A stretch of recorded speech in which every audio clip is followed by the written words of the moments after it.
बहुत समय पहले एक गांव में एक अनोखा पेड़ था जिसे लोग हंसने वाला पेड़ कहते थे।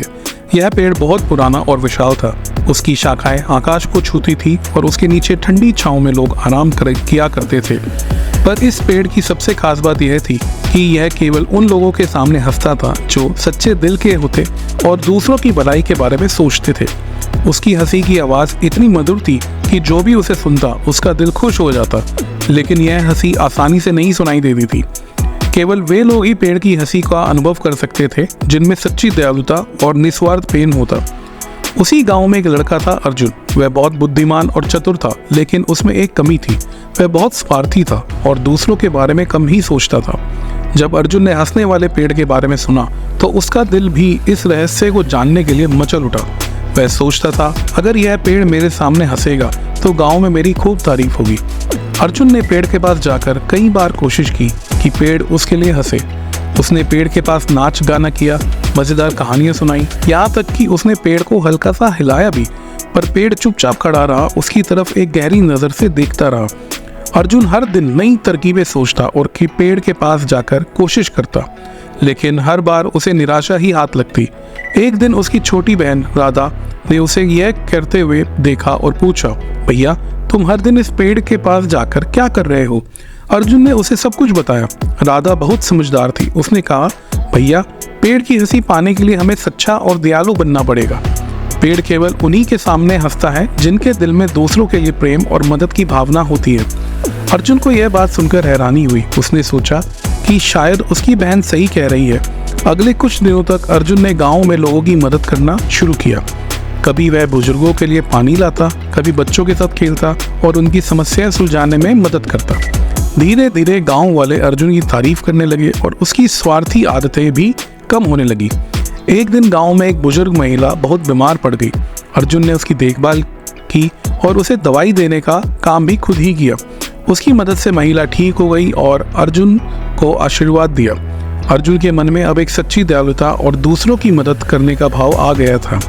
कुछ दिन बाद अर्जुन फिर से जादुई पेड़ के पास गया, पर इस बार उसके मन में कोई स्वार्थ नहीं था। वह केवल पेड़ के पास बैठा और उसके नीचे शांति से आराम करने लगा। अचानक पेड़ की पत्तियां हिलने लगी और उसकी शाखाओं से एक मखमली सी हंसी की आवाज आने लगी। पेड़ हंस रहा था।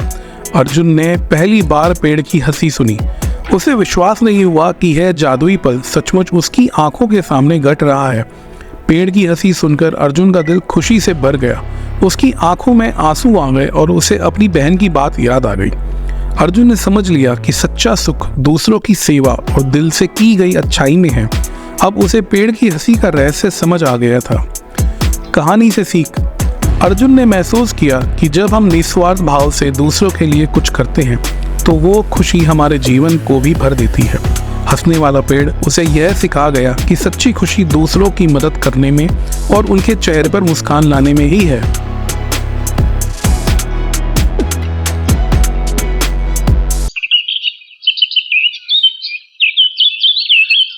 एक हरे भरे छोटे से गांव में शिल्पी नाम की एक प्यारी और मेहनती लड़की रहती थी। शिल्पी दिल की बहुत अच्छी थी और हमेशा दूसरों की मदद के लिए तैयार रहती थी। लेकिन जब बात उसकी खुद की किस्मत की आती तो वह अक्सर परेशान हो जाती थी। उसकी हर कोशिश में कुछ न कुछ बाधा आ ही जाती थी, जैसे उसकी किस्मत उससे रूठी हुई हो। एक दिन खेतों में काम करने के बाद शिल्पी थकी हारी घर लौट रही थी। तभी उसे एक चमकता हुआ सफेद पंख रास्ते के किनारे पड़ा दिखा। पंख में इतनी सुंदरता और चमक थी कि शिल्पी को ऐसा लगा जैसे वह किसी परी का हो। उसने धीरे से पंख को उठाया और उसे अपनी हथेली पर रख लिया। अचानक उसे एक मीठी और मधुर आवाज सुनाई दी। मैं हूँ खुशकिस्मत पंख, मुझे धारण करने वाला सौभाग्य का अनुभव करेगा, लेकिन मेरी एक शर्त है, मुझे किसी के साथ बांटना होगा, अन्यथा मैं गायब हो जाऊंगा। शिल्पी ने यह सुनकर आश्चर्य से चारों ओर देखा, लेकिन वहां कोई नहीं था। वह हैरान थी, लेकिन पंख की बातों ने उसे उत्साहित कर दिया। उसने सोचा, क्या सच में यह मेरी किस्मत बदल सकता है? शायद मुझे इसे आजमाना चाहिए। अगले दिन गांव में एक मेला लगा था। शिल्पी ने पंख को अपने बालों में सजाया और मेले में गई। वहां उसने लॉटरी टिकट खरीदी, जिसमें उसे एक बड़ा सा गिफ्ट बॉक्स जीतने का मौका मिला। शिल्पी की खुशी का ठिकाना नहीं रहा। उसे विश्वास नहीं हो रहा था कि उसकी किस्मत इतनी जल्दी बदल गई थी। वह खुश होकर घर लौटी और सोचने लगी कि पंख ने उसकी कितनी मदद की है।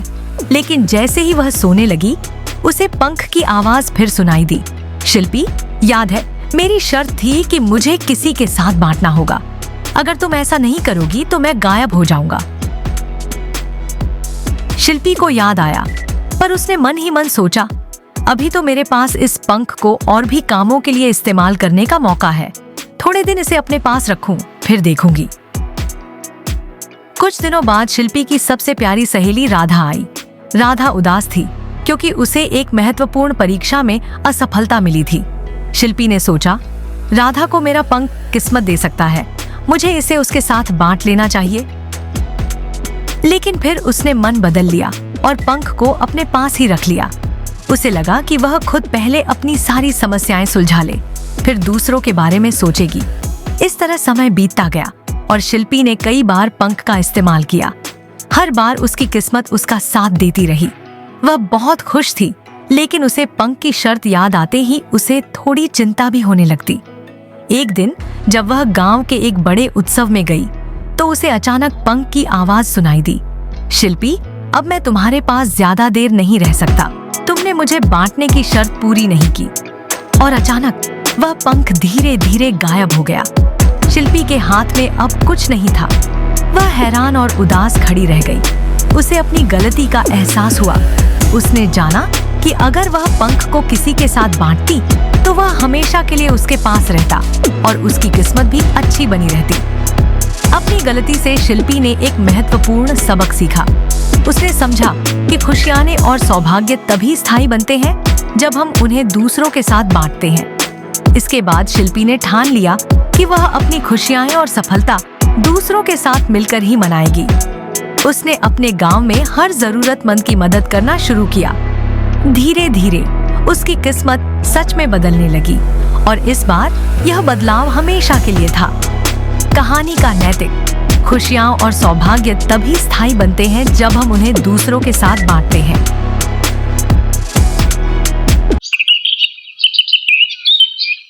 एक सुंदर गांव में एक जिज्ञासु और प्यारा बच्चा आरव अपनी दादी के साथ रहता था। हर रात सोने से पहले उसकी दादी उसे रोचक कहानियां सुनाती थीं। एक रात दादी ने उसे एक खास कहानी सुनाई, एक चमत्कारी सोने की चाबी की जो किसी भी दरवाजे को खोल सकती थी। दादी ने कहा, आरव, यह चाबी दुनिया में कहीं भी ले जा सकती है। बस ध्यान रखना कि जहां भी जाओ वहां से कुछ सीखने की कोशिश करो। अगले दिन आरव घर के पास खेलते खेलते अचानक एक सोने की चाबी पाता है, बिल्कुल वैसी ही जैसे दादी ने बताया था। वह चाबी लेकर दादी के पास दौड़ता है।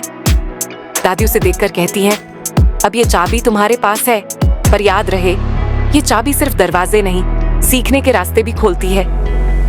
आरव उत्सुकता में चाबी को अपने घर के दरवाजे में घुमाता है और दरवाजा खोलते ही खुद को ताजमहल के सामने पाता है।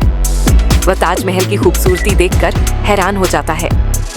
वह गाइड उसे बताता है कि यह सिर्फ एक इमारत नहीं, बल्कि प्यार और बलिदान की निशानी है। आरव को एहसास होता है कि असली खूबसूरती बाहरी रूप से नहीं, बल्कि दिल की गहराई में होती है। वह समझता है कि त्याग और समर्पण ही सच्चे प्यार की निशानी है। अब आरव एक और दरवाजा खोलता है और खुद को अफ्रीका के जंगलों में पाता है। वहां वह शेर, हाथी और तरह तरह के जानवरों को देखता है। एक बुजुर्ग उसे समझाते हैं कि हर जानवर और पेड़ प्रकृति का हिस्सा है और हमें प्रकृति की देखभाल करनी चाहिए। वह सिखाता है कि इंसानों को प्रकृति से सिर्फ लेना नहीं, बल्कि उसे संजोना और लौटाना भी आना चाहिए। आरव जानता है कि हमें प्रकृति का सम्मान करना चाहिए ताकि यह सदियों तक हमारे लिए बनी रहे। फिर आरव जापान के एक शांत मंदिर में पहुंचता है। वहां उसे एक संत मिलते हैं जो उसे बताते हैं कि सच्ची खुशी बाहर नहीं, बल्कि हमारे अंदर होती है। आरव ध्यान करने की कोशिश करता है और महसूस करता है कि असली शांति हमारे मन की स्थिरता में है। उसे समझ आता है कि दुनिया की कोई भी जगह उसे उतनी शांति नहीं दे सकती जितनी कि उसका खुद का मन दे सकता है। अब आरव को लगता है कि वह बहुत कुछ सीख चुका है। वह आखिरी बार चाबी को घुमाता है और खुद को अपने घर में पाता है। दादी उसे देखकर पूछती हैं, क्या सीखा बेटा? आरव कहता है, दादी मैंने सीखा कि प्यार में त्याग की खूबसूरती होती है। हमें प्रकृति की देखभाल करनी चाहिए और असली खुशी हमारे मन में है। दादी मुस्कुराते हुए कहती हैं, बिल्कुल सही।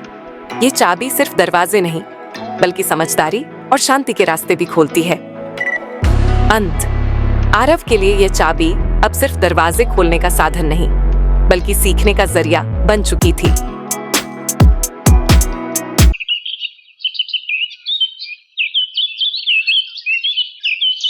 एक समय की बात है, एक छोटे से गांव में मीरा नाम की एक छोटी लड़की रहती थी।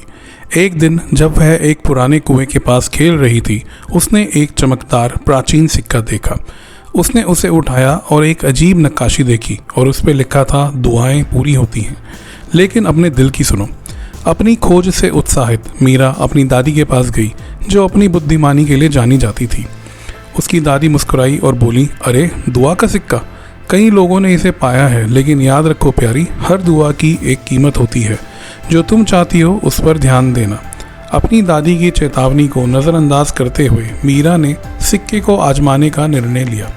उसने सिक्के को अपनी मुट्ठी में कसकर पकड़ा और एक बड़े पहाड़ जितनी कैंडी की दुआ मांगी। एक पल में उसके कमरे में सभी प्रकार की कैंडीज भर गई, लेकिन कैंडीज अनियंत्रित रूप से गिरने लगी, जिससे दरवाज़ा बंद हो गया। मीरा पहले हंस पड़ी, लेकिन जल्दी ही उसे एहसास हुआ कि वह फंस गई है। घबराते हुए उसने कैंडीज़ के गायब होने की दुआ की।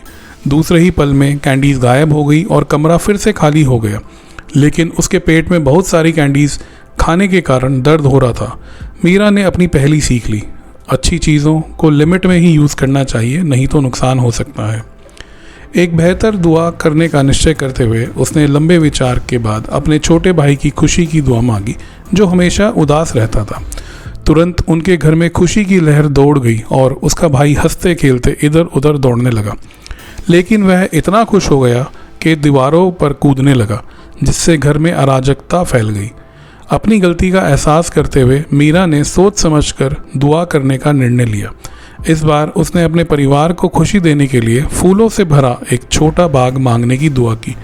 एक पल में उसके आंगन में रंग बिरंगे फूल खिल उठे। उसने अपने परिवार को सौंदर्य का आनंद लेने के लिए इकट्ठा किया और हंसी हवा में गूंजने लगी। मीरा मुस्कुराई। मीरा ने रियलाइज़ किया कि उसकी असली इच्छाएं सब कुछ पाने में नहीं थी, बल्कि खुशी बांटने और खूबसूरत लम्हे बनाने में थी। उस दिन से उसने दुआ का सिक्का समझदारी से इस्तेमाल किया, हमेशा अपनी दादी की सलाह याद रखते हुए। इस तरह दुआ का सिक्का मीरा को यह सिखाने लगा कि दुआएं खुशी ला सकती हैं, लेकिन जीवन में सबसे बड़ा खजाना प्रेम, हंसी और परिवार के साथ बिताया हुआ क्वालिटी टाइम होता है।